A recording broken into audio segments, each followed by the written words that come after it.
Imagine living your entire life behind the walls of a prison you cannot see, a cage that doesn't exist in the world around you, but in the world within you. This prison has no bars of steel, no guards, no locks, and yet it keeps billions of people from ever tasting freedom. This, my friend, is your hidden mental prison, the most powerful force holding you back from the life you were born to live. And here's the harsh truth. Most people never even realize they're inmates. They decorate their cell nicely. They call it comfort. They call it security. They call it being realistic. But deep inside, they feel it, that quiet frustration, that ache that whispers, I was meant for more than this. That whisper is your soul rattling the bars of its cage, begging you to wake up. Your mind is both the warden and the key. It can enslave you or set you free. The thoughts you repeat, the beliefs you hold sacred, the stories you tell yourself every day, these are the bricks of the prison built in your imagination. And until you confront them, no outside success, no amount of money or recognition will ever free you. You'll just keep repainting the same four walls. Let me ask you, who told you what you are capable of? Who told you what you deserve? Who gave you permission to shrink when you were born to expand? Think of it. When you were a child, you believed you could do anything. You dreamed without fear. You asked boldly. You imagined with no restraint. But somewhere along the way, the world began its quiet programming. They told you to be practical, to fit in, to stay safe, and slowly you traded your wings for walls. You see, most people are not controlled by chains. They are controlled by conditioning.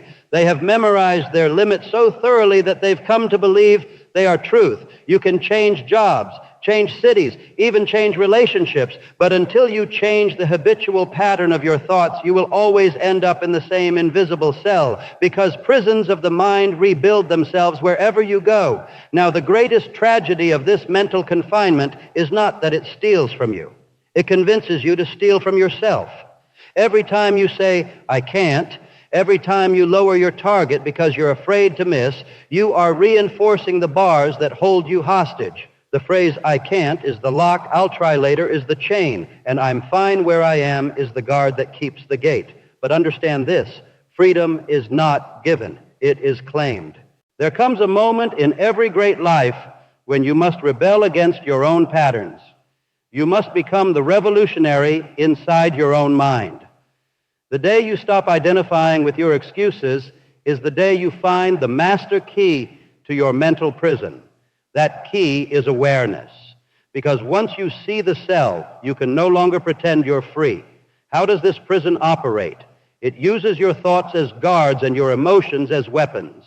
It feeds on fear, fear of failure, fear of judgment, fear of stepping outside what's known.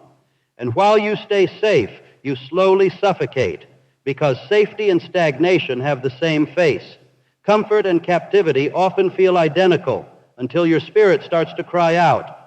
Pause right now and think about an idea that excites you, something that lives in the back of your mind, a dream you've suppressed because it felt unrealistic.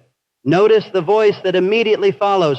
Who are you to do that? That voice isn't truth.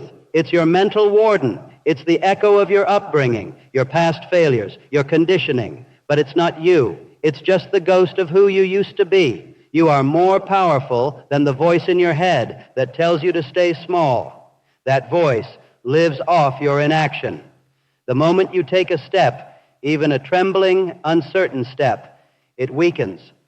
Action is the hammer that cracks the walls of mental imprisonment.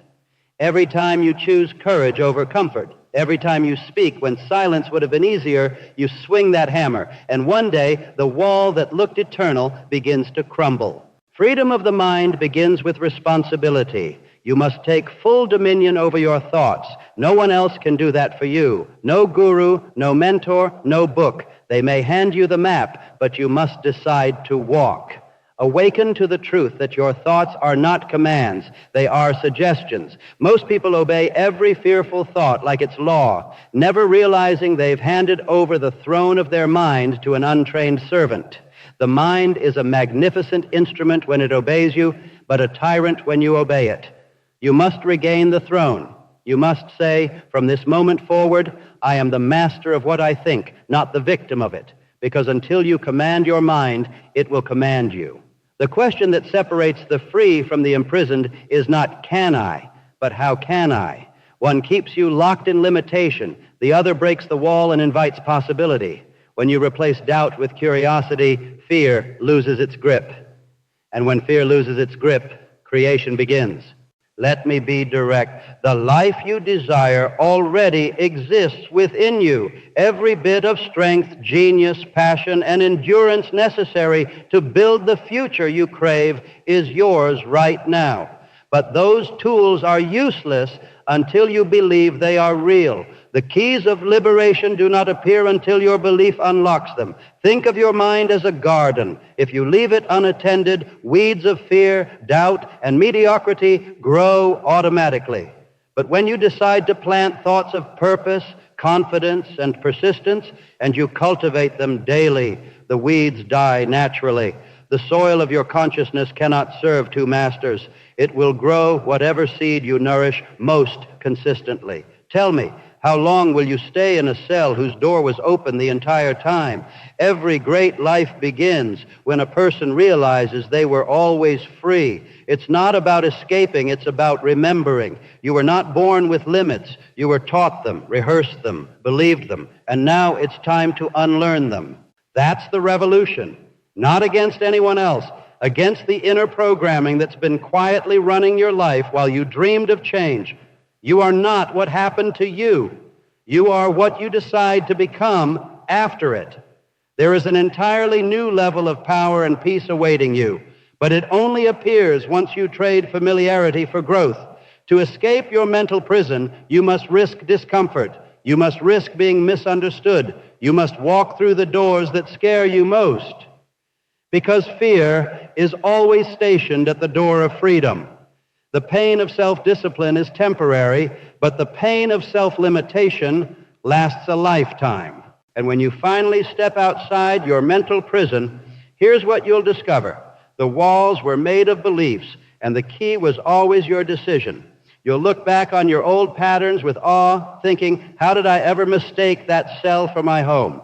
You'll realize that freedom was never somewhere out there. It was always the mindset to live fully right here. So from this moment, I challenge you, not tomorrow, not next year, but right now, to tear down those invisible walls. Question every belief that makes you feel small. Replace I can't with I can learn. Replace I'm stuck with I'm evolving. The more you question your limits, the weaker they become. The more you stretch beyond your comfort, the closer you move to your truth. Remember, the greatest prison in the world is built from the walls of self-doubt. And the greatest escape in life is achieved not by running away, but by awakening. When you free your mind, you free your world. And when that happens, no force on earth can stop the power of a mind reborn in faith, vision, and courage. The door is open. Walk through it.